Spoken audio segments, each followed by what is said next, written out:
السلام علیکم ورحمۃ اللہ وبرکاتہ۔ محترم ناظرین، آج 25 جون 2022 بروز سنیچر کو مولانا قمر غنی عثمانی صاحب کے متعلق بڑی اہم خبر آ رہی ہے جو ہم آپ سے شیئر کر رہے ہیں۔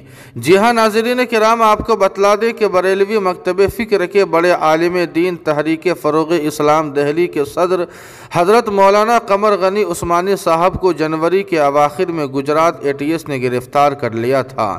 مولانا قمر غنی عثمانی صاحب پر الزام یہ لگایا گیا تھا کہ انہوں نے فیس بک پر قابل اعتراض پوسٹ اپلوڈ کر کے گجرات کے نوجوانوں کو اکسایا تھا، جس کے نتیجے میں بائک سوار 2 نوجوانوں نے گجرات کے تھندک شہر میں کشن بولیا نامی نوجوان کو قتل کر دیا تھا۔ اس معاملے میں گجرات کے کئی نوجوانوں کو مولانا قمر غنی عثمانی سمیت گجرات ATS نے گرفتار کر لیا تھا۔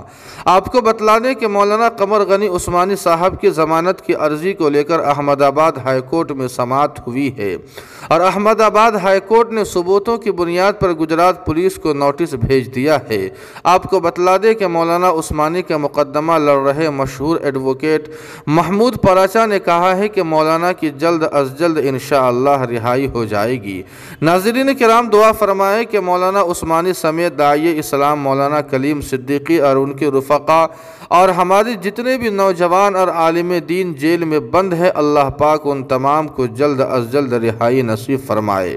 جی ہاں ناظرین کرام، آپ سے گزارش ہے کہ ان تمام حضرات کی جلد از جلد رہائی کے لیے دعائیہ جملہ ضرور کمنٹ کریں، ویڈیو کو لائک اور شیئر کر دیں اور قاسمی GK کو سبسکرائب کرنا نہ بھولیں۔ والسلام علیکم ورحمۃ اللہ۔